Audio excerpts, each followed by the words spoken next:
Hi everyone, it's the 11th of June 2024. Gary Warsman, former police officer, Christian and victim of this international government fraud. And I've had 2 or 3 people asking me to respond to Laura Nina. Hi Laura, so I'm going to do that now. I'm going to read you from my YouTube. These are comments on one of my videos. And Laura's first comment was, why do you keep deleting people's comments who ask you valid questions? The truth does not fear being investigated.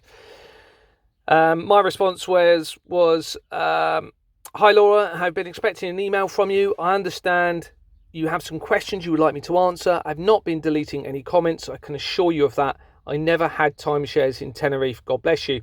I put that because Nina would ask a question about me having timeshares, but it looks as though she's removed that from her comments. You can see it's been edited. So I'm not too sure what that was about.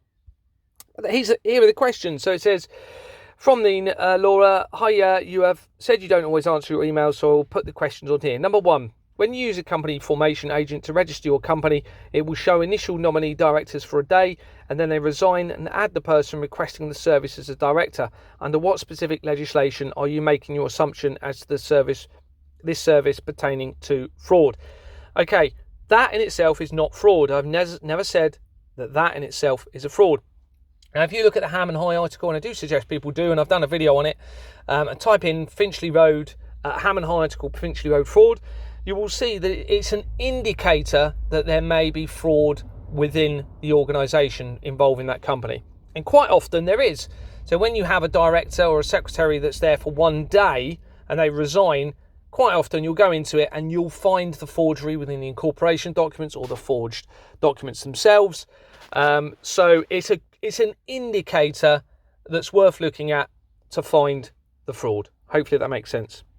Number 2, if one uses a company formation agent and that same agent has set up companies for various other people, i.e. Epstein, how does that link one to these persons?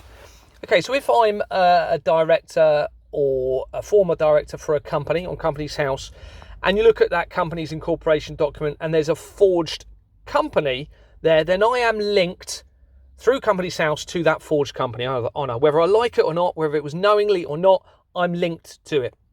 Now, the links that we're finding through Companies House, it's not just one, and it's not just through an incorporation agent. There are multiple connections through the same addresses being used, the same individuals, directors and secretaries from other companies, the same other companies that aren't incorporation companies, okay, the same addresses featuring throughout, and the same names on incorporation documents featuring throughout, with forgery all the way through. There is multiple connections. The same companies feature time and time again throughout, even if they're not an incorporation agent. So one example I'll give is Ingenious Films Partners LLP 2, I think it is, and that will feature again in my next video. And they keep coming up whenever you come in from various individuals or various companies in relation to this fraud, or politicians, or people that I'm certainly suspicious of being involved through my company. You'll find the same companies overlapping extremely quickly. Now, remember, there's over 5 million companies, and these connections are so quick. There is absolutely 100% no coincidence to it. It shows a systematic method of fraud by individuals that have an association and affiliation, mainly through politics, but also through Hollywood, through real estate, and many other elements of the fraud and organisations within society that are linked to this fraud through the fraudulent creation of the companies. So hopefully that answers your question. Now, of course, it's not just that. We've got then articles, previous articles of child abuse, child neglect. You then research through those, and again, you come to the same companies, the same addresses, the same people very, very quickly. Okay, so hopefully that answers your questions, Laura. It is not just about that. Number 3, are you aware of nominee services that can be used for directors and secretaries? Yes, I am. Number 4, are you aware that a trust can act as a director or a partner? Yes, I am. Number 5, are you aware of what is registered office addresses?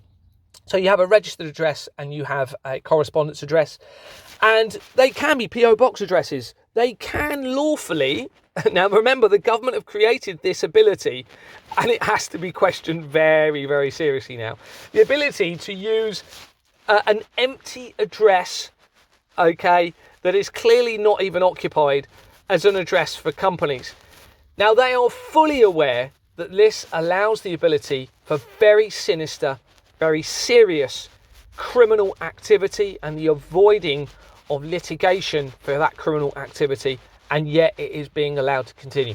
And this is why Finchley Road, 788, 790 Finchley Road was a prime example of this. It's not, of course, not the only address. And Gordon Bowden highlighted that, and he was right to do so. And that was being used by over 260,000 people.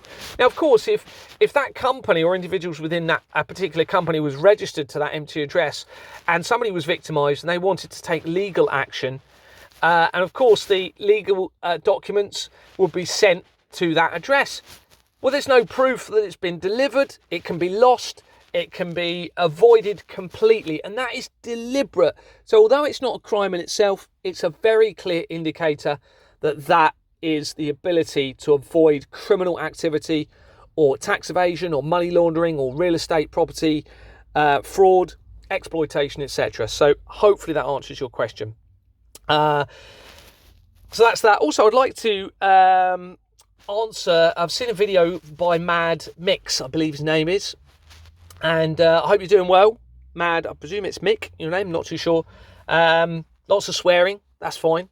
Lots of swearing in your videos. But there's a few things you've said in the latest video sent to me, and I think I'd like to address it. First of all, I am not saying I am a saviour, okay? So I've come along out of nowhere, I appreciate that, and I've got connections to these government organisations. I was in the police for 18 years, and I've come along and I've exposed everything, or trying to expose everything to get back to truth. And also stating that I'm a Christian. I am not a saviour, but what I do believe 100% is that through my faith I'm in this position, and I believe that through faith that is I also strongly, a big part of this is what I believe is our moral conscience in a rational state of mind has been deliberately instilled within most of us, or all of us. I believe there's good in everybody. Has been instilled within us by our creator. Now, I believe in a certain creator, and other people can believe in whatever they want. They have free will, of course they do. Okay, so that's the first point I would say. I think I've been the right person at the right time, with the right moral compass, with the faith that has instilled that, with my background within the police, with my ability to come away from the home address to protect me, with the fact that I was then left the police. There's so many things. And I don't believe it is coincidence. I believe that is divine intervention. But also, on the you state that I've been asking for people's addresses, Mad Mix. I haven't. What I've been asking for is, first of all, I've been providing an email address for people to make contact with me, and I think that's very, very important in case mainstream social media is taken down or is suppressing information. So I think that's important. But I've asked if now the reason I've asked for just towns. And not for specific addresses, and for counties, is that then enables the ability to form a geographical strategy, doesn't it? So if we do need to go and arrest individuals, which is appearing more likely, okay, providing the numbers are there to do so and the interest is there to do so, then it's very important to know a rough geographical location of individuals. There's no point if someone's up in Scotland and somebody needs to be arrested or something is happening in Dorset, that we then contact those individuals and say, look, can you form with this group that's in Dorset? Can you make contact with this person that's in Dorset and you can form a local community group? There is absolutely no point. It makes much more sense if you have a rough area, not a specific address at all. We're talking about a town and a county, and if necessary a country, because this is an international problem. So that's the other point I would like to say. Also, I am not continuously several times in videos saying I'm a Christian. I normally say it once at the beginning. If the video is specifically about Christianity, then I may say that a few more times. So that was that point. The other important point is that I have not given up on the family on the Isle of Wight and the child. I'm still in contact with them. But what that has enabled me to do with all of what I've been doing is to follow a chain of evidence, allow the organisations to do the right thing, realise they're not, then expose them. And it's gradually a built up evidential exposure, I suppose. So you build the evidence, allow the opportunity for the organisations to do the right thing. If they don't, you expose it. Go in another direction. And this has enabled the dynamic progression of the evidence gathering to lead to the main problem. Well, it's all a huge problem, of course it is. But the main problems are the directed energy weapon systems in place as a depopulation event, as well as chemtrails, potential food and water source poisoning, and the vaccines as well. So I think that's a priority. And there's a system of criminality and a deliberate avoidance of liability and accountability in relation to this, despite all of the health risks. But secondly, obviously, and very seriously, is the apparent child trafficking to it as well, which that family is part of, I believe.